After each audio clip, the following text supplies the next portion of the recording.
Hello, YouTubers. This channel is all about RV living, traveling, and do-it-yourself projects. Please hit the subscribe button below.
Hello, YouTube. I just love being in Rockport, Texas. Let me tell you a little bit about Rockport, Texas. The charming fishing village of Rockport has been a favorite coastal hideaway for wealthy Texans since the 1800s. It was named for the rock ledge underlying its shore and was founded just after the Civil War as a cattle slaughtering, packing, and shipping port. During the 1880s, boat building and fishing began to develop as an important industries in Rockport. Tourism and the resort trade also blossomed, particularly after the railroad came into town in 1886. The shrimping industry developed between 1925 and 1930 and became a major boom for the city in the 1940s.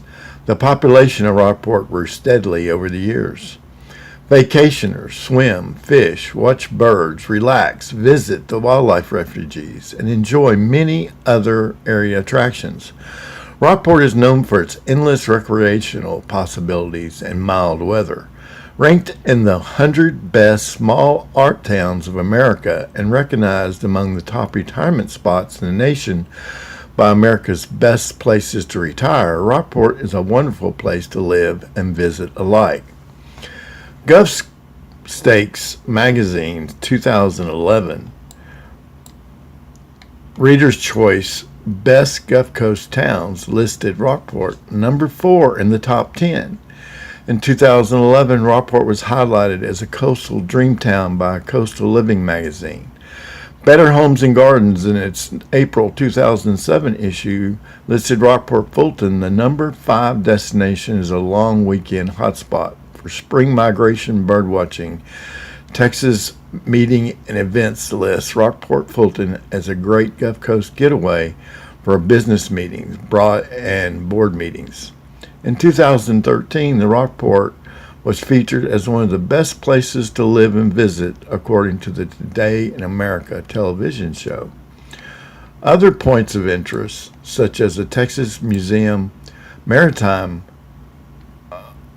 location, Bay Education Center, Rockport Center for the Arts, Fulton Mansion, Aquarium at Rockport Harbor, Connie Hager Wildlife Sanctuary, and Texas Department of Transportation Demonstrations Gardens and Wetland Ponds draw tourists and winter Texans alike.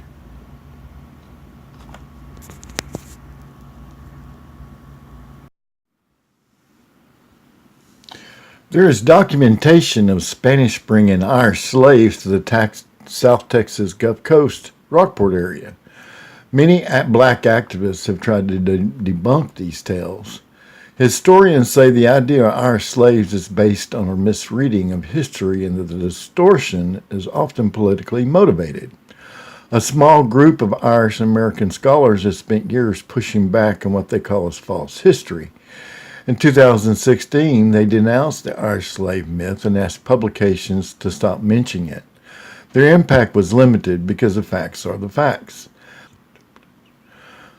The slave narrative is based on the misinterpretation of the history of indentured servitude, which is how many poor Europeans migrated to North America and the Caribbean in the early colonial period. These so-called historians say Spain brought shiploads of indentured servitude Irishmen and children to South Texas and the Caribbean to farm in undeveloped farming areas. Without a doubt, life was bad for indentured servants. They were often treated brutally. Not all of them entered servitude willingly. Some were political prisoners, and many were children. I still call this slavery. Contemporary accounts in Ireland sometimes refer to these people as slaves. There were Irish that came here freely, such as John McMullen and James Gowan in 1828, and honored the Irish saint when they established the San Patricio colony south of San Antonio, and James Power and James Houston contracted to create the Refugio colony. But most Irish came as indentured servitude providers. In 1850, there were a recorded 1,403 Irish in South Texas. But in just 10 years, in 1860, the Irish population had doubled to 3,480.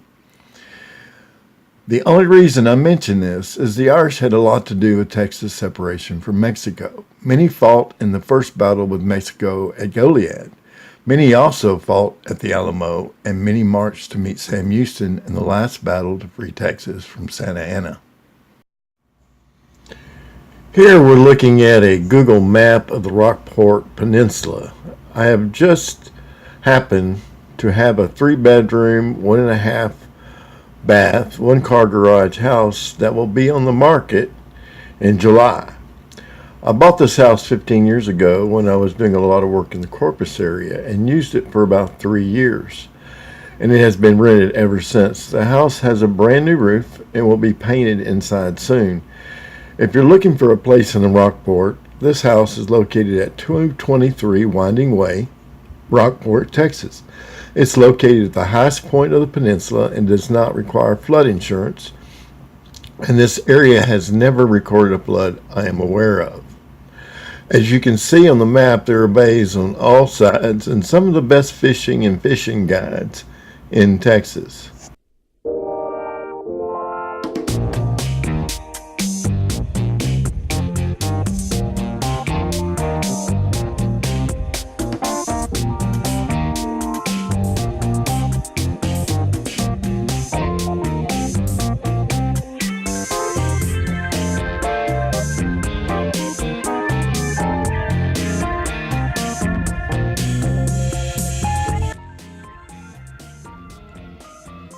We are coming up on the Peninsula Oaks subdivision where the house of mine is located at 223 Winding Way, Rockport, Texas. As you will see, some have not rebuilt or finished restoring from the storm last August. There are more RV parks in the Rockport area than you can shake a stick at, with some that have golf courses and others that barely have a shower.